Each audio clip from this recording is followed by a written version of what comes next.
As you know, I like to recreate the clothing, art, crafts, and other aspects of prehistoric and early Neolithic life to add historical accuracy and detail to my books. As you can see here, Ember is wearing all leather clothing, but that wasn't the only clothing available. I've decided to create the early Neolithic string skirt. Brigida, who follows Ember, as you can see, actually wears one of these string skirts, more common in warmer regions. So, I sat down, planned it out, and began working on one. This video will show you how that turned out. Here's one other example of the string skirt, worn by High Priestess Ayatar in Book 2. Same basic design. So let's get the flax string and let's get making.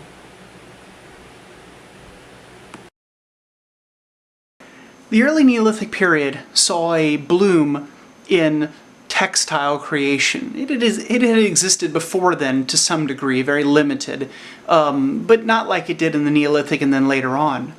Textiles were made from wool from sheep or from plant fibers.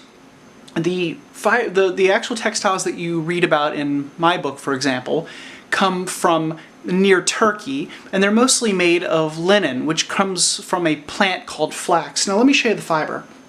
Unlike leather and other materials that were available, you could actually weave flax. You could make string from it, then you could weave it into useful things, such as linen clothing, and various other types, like the string skirt, which I'll show you in a moment. Now this right here, this is actually fiber from a flax plant. This is flax fiber. It's a fibrous material. It peels off very easily. It's the same color as my carpet. And it smells pretty nice, I guess. This is actually grown as a plant. You take the plant, you grow it, you pull the plant out, you put the plant down, you allow it to basically rot until the green parts fall off of it, and then you beat the plant and so on, and you pull these fibers, these strands out. Think of this like the strands that are in celery. Have you ever gotten the strands in celery? You chew on celery enough until the green parts are gone, and then you end up with this big ball of fiber in your mouth, which most people just end up either spitting out or swallowing. So those are plant fibers. These bast fibers, they grow inside of plants. You may have seen weeds in the ground that you can pick up and pull out and break, and you'll find fibers like these in them, these nice long ones. They're good for making cloth. So you can pull these fibers out and you can literally twirl them like this, and they become like string. See, by themselves they break apart easily, like this. They just rip apart. But if you spin them with your finger until something like this is made that's thicker, they're strong. Very strong, in fact. Now, if you have a whole bunch of them, like this, you can begin pulling and twirling and pulling. Always lick your fingers, makes it easier to do it. And you can pull and pull and pull, and you can start pulling yourself out some string and literally spinning it by hand. You don't need a spinning wheel, you can do it by hand. Isn't that amazing? And sure enough, if you sit there long enough doing this, you'll end up with a big ball like this. Now, I bought this at a store. This is store-bought flax. But I've also spun a whole bunch of it and used it in many of my crafts, as some of you may already know. Once you get spinning it for a while, you end up with something like this. Now, I made this primitive style because I'm trying to be primitive when I make the clothing. I'm trying to make this the way they did in the Neolithic. So see this string? I just literally sat down, pulled some of this off, and I just literally spun it by hand. And that piece right there sticking out a little bit. And this is a single ply string. And I mean, yeah, if you know anything about spinning, you're like, wait, hold on, why aren't you pulling that out more? Why are you like making it all uneven? Because I'm showing you on the camera. When I do this by myself, I might make it much better quality. But anyway, when you're done, you end up with an entire ball of string. And then you can make this multiplied if you want to. See, I didn't do it really tightly, so I was just making it to show you. But string that you make is then tougher. It doesn't break easily, like this. This is store-bought, but the stuff I normally make is pretty strong. It's almost as strong as this. Anybody who follows me on Twitter and has seen my progress knows that I actually make pretty strong string. So, what do you do when you have flax string? What do you do with it? Well, you can do a couple things. You can start weaving, you can start simply braiding it, like this. I'm just braiding string, like you braid hair. Just braid, braid, braid, braid, braid, braid, braid. Why do you braid? To end up with something like this. Braided.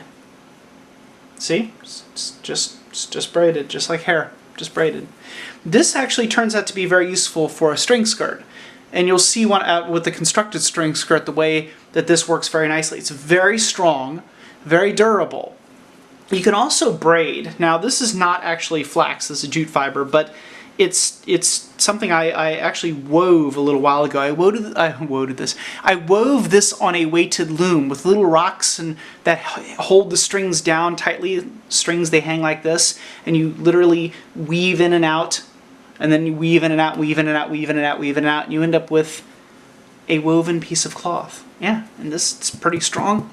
Reminds me a lot of the wick on a lantern, probably woven similarly. And this would look really nice to go around for the waist of the string skirt, but the problem with it is it doesn't lend itself in its shape and its construction to the strings hanging from it. They would have to somehow either loop around it, which would be kind of dumb looking, or they would have to go through and they would pull at the weep and the warp until the string, I mean, until the actual shape sort of came apart, and it would look really bad. This works much better, which I'll show you in just a few moments. But it's amazing that you can grow this, and then you can literally spin this, and then you can two-ply into this, and then you can braid into this or weave into this. You can literally make clothing. So I don't understand those silly shows where the ones where they put the people out for survival and they're walking around like, you know, covered in mud and eating like bugs and stuff. They don't realize they can grow their own clothing, or they can make things from leather and other such materials. So anyway, let's see the process to make the skirt and then what actually came out of it. The basic construction of the string skirt is pretty straightforward. I have flax fibers now mixed into this. What you do is you take some flax and you convert it into flax strings, and then slowly you braid those into a braided belt like this. Now, this is a belt. It goes around the waist. This is a small one. I have a big full-size one that I used in it, which I'll show you in a minute when I show you the finished product. So here you go. That's your belt. Now you're going to hang the strings down from this. Now the first question you might have is why have a string skirt? Why not either make a panel of cloth, like a loincloth if you like, or even go all the way around and make a full skirt? Why not make a panel of cloth? Because they knew how to make cloth at that time. And my book takes place in the year 5500 BCE, so they knew how to do it at the time, and they knew how to do it even better as time went on. Well, why don't you want to do that? Well, here's one of the problems. The biggest problem is materials. If you make a piece of cloth hanging down, you have strings that must hang down like this. These strings that hang down are the warp, but then a string must weave through that. That's the weft. So the weft, yeah. So you basically have to have this many strings going down and then this many strings going across. What does that mean? It means double the strings. Well, not necessarily. It depends on the number of actual strings that you use. And if you knot them, it gets even worse. So basically, it takes time to make these strings, and it takes a lot more time to have them cross. Now, the crossing is fine, and if you're in a colder climate, that makes sense. And in fact, they've actually found groups of people that use materials like this from the olden times. They have found very few textiles that are like this from digs, and one of the reasons is the materials tend to just fall apart over periods of time after you put somebody underground. That's why textiles are hard to find.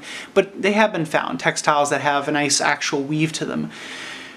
But depending where you are in the world, if it's warm enough, like my second book takes place in what would be modern day northern Turkey, it can get cold, but it was also pretty warm and humid a lot of the time. In fact, probably more humid than it is now.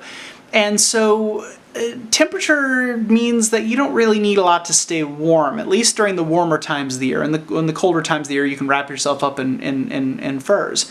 So this is really more of a modesty thing. It covers up the parts that you don't want people to see. Now, maybe you're not as modest as we are today, and you're not as worried about that, but most people still like to cover up certain parts. And strings hanging down achieve this while not having to have a second set of strings with which A, double the amount of material and work that it takes to make the string skirt, and B, quite frankly, make the string skirt warmer. And you may not want it to be warm if you're working in the fields growing flax and whatever else you're making, harvesting wheat and so on.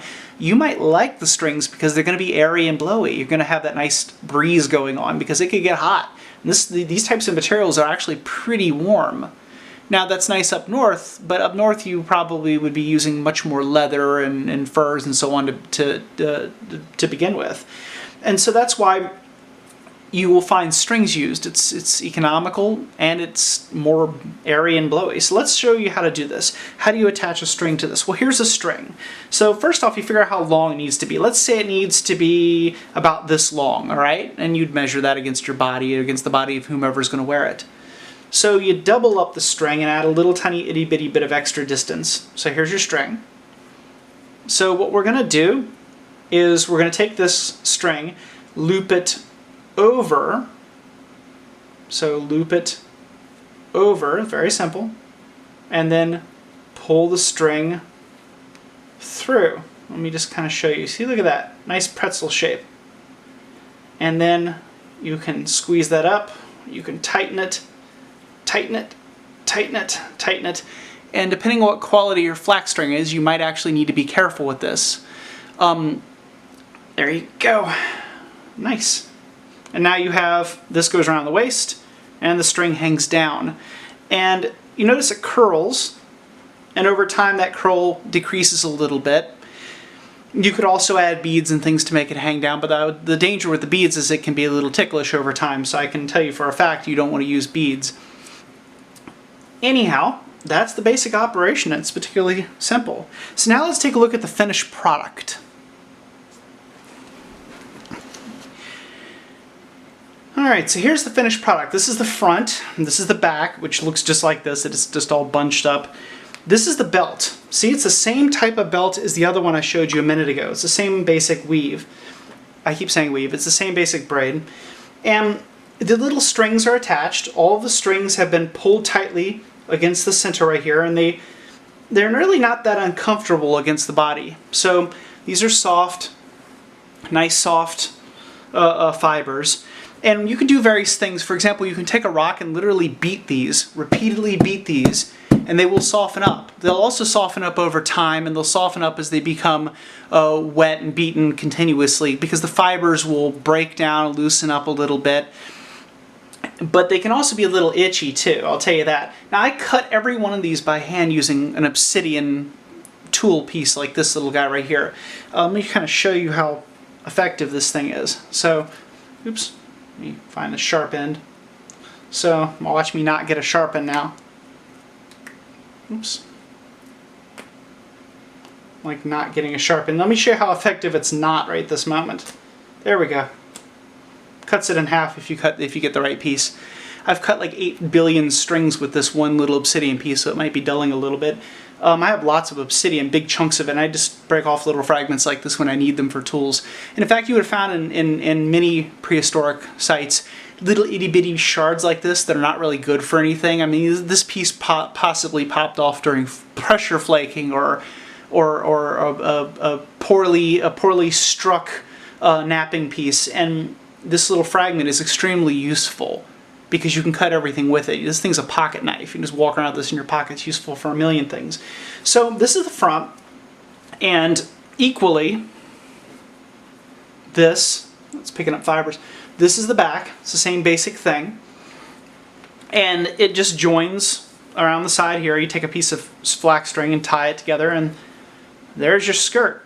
It's that simple. It's heavy, it's a little warm, but it's very breezy, so it lets the air through. And no, you don't wear anything underneath it. Now, you could wear something underneath it if you wanted to. You can probably already guess by looking at this that this is not really something a man would probably wear, and one of the reasons is, not to get too explicit, but it's not necessarily good at hiding everything. It would be much more effective for a woman to wear something like this. And in fact, they have found string skirts similar to this, various designs, some of them much more complicated than mine. Keep in mind, a lot of these people probably had way more skill than I do.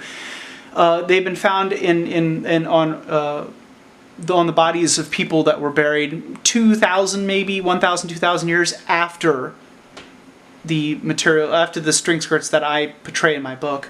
I'll provide a list of those at the end of the video. So let's put this on the mannequin and see what it looks like. So hopefully you don't mind the plastic nudity of my mannequin. Well, as you can see, she seems to like it. This is my mannequin. It fits pretty well on the front. As you can see here, it covers everything up more. I mean, it covers up stuff more than you would think it would be. And it would be reasonably comfortable to work in this in a field. I mean, she'd be in a hot field, working early in the morning to probably midday, pulling flax out of the ground or planting wheat or whatever she might be doing. And this would be light and breezy. This person would be in somewhere in northern Turkey, if she's in the proto-city of Asutna that's in my book, or central Turkey, well, south central Turkey, if she's in one of the other proto-cities that actually existed during this time. And there were actually many of them. They're like, for example, Çatal Höyük, which I never pronounced correctly. I'm sure I did it wrong there again. And or Jericho, that was another famous place like that. These little places existed, and probably thousands of tribes in between. So she's wearing basically what they would wear. Now this is tied around the waist right here. Let me give you a couple little hints, by the way, if you're going to do this yourself. Okay? Braid the belt just like you braid a hair. I mean, it's just braided. But if you measure the waist, and let's say it's 28-inch waist, like 28 inches around here, for example, add about another 10 inches to that. The reason being is the act of braiding will shorten up that string a little bit because you use up some of the length of the string in the actual process of braiding. So add more, or else you're going to end up having to make a longer belt after you finish making the first one that's not long enough anymore after you measured it wrong. Second off, these parts right here, either tie 2 strings onto the side or one down the middle, and you can kind of bend out here or go out like that. You need to kind of demarcate where these strings should be in the front and the back before you start adding them, because otherwise you're going to have to constantly keep coming back and putting this on the mannequin to check to see if it's right. It's easier just to put the 2 right where you want them to start with, and then move them all the way around. Now, you might ask why I don't have any on the side. Well, the reason is you probably wouldn't have found too many on the side. These people have modesty. They're covering up the parts, but they don't have that kind of modesty. There's no real need to cover the side. There's nothing on the side, if you like. And if you look at a modern-day bikini, what does it cover? It covers the front and the back and doesn't really cover the side. It's just wasted extra string if you do that. Now, if you want to do it for cosmetic purposes, which is perfectly fine, you can add them as down the side if you want, but you're going to find that they're going to pull right or left unless you add a humongous number of strings. And this is from the simple way the human body is shaped. Nothing you can do about it. I'll show you the back in just a second. By the way, you don't have to make your own actual flax string like I did. Most of this is store-bought. A couple of these strands in here are made by me. I don't even know which ones they are. I did an okay job, I guess. I can't tell. But most of mine is store-bought, and you can just buy store-bought flax. I ordered this off the internet, off of Etsy, which was really, really great, by the way, too. This really came out great. I'll put a link to the person in here who I got it from so that you also can get it from them. It's hard to get it in the United States. It tends to come from like Ukraine and stuff like that, which is fine. There's nothing wrong with theirs. It takes forever unless you happen to be in Europe. And as for the obsidian, you can buy obsidian and cut stuff with it. But I would recommend, if you don't know what you're doing for like flint knapping and stuff, with the obsidian, I'd recommend just using a knife. I was going for epic authenticity, of course. And weirdly enough, I even ate Neolithic food while doing it. Yeah, I'm really weird. I'm wearing a t-shirt with a Neolithic person on it. So that's an interesting little thing, but you don't have to go to that level. It's really, really neat. If you did it for Halloween, it would make a neat costume. You might want to cover up the top, because there are people in the 21st century, for some unknown reason, are extremely, just absurdly obsessed with like nudity. Oh my God, it's so terrible. I don't personally see why that's such a big issue, but everyone else does, so you know, I guess I'm the weirdo. I did make something for her for the top to cover up the top parts here. I made it out of feathers. I actually made this little thing. It's like a necklace. I actually made the string. So this string right here, this is my flax string. I literally made this string from scratch. So it's completely made from this. And here's some feathers. So let's attach this around her neck, give you a little necklace. And I assume people would have worn stuff like this simply because humans are obsessed with coming up with neat things, and I can't imagine, oops, this probably work better if we did it the other way. I can't imagine that a person wouldn't come up with a neat necklace. This necklace would get annoying after a while simply because the feathers would poke at you, and it doesn't really cover up anything, but it would look nice, and somebody might have this for ceremonial purposes in one of the warmer climates. Now, I may go out and make some of the cold weather clothing that you'll see up in Northern Europe. So like fox fur jacket and all leather and everything like that, totally covering for you modesty folks. I might actually go ahead and make something like that. So tell me if you like this or not, and we'll see what happens. So, let me show you. Here's the back side. It looks pretty much like the front. Covers up everything it needs to get covered up, but it's not light and breezy as well too. So, tell me if you like it.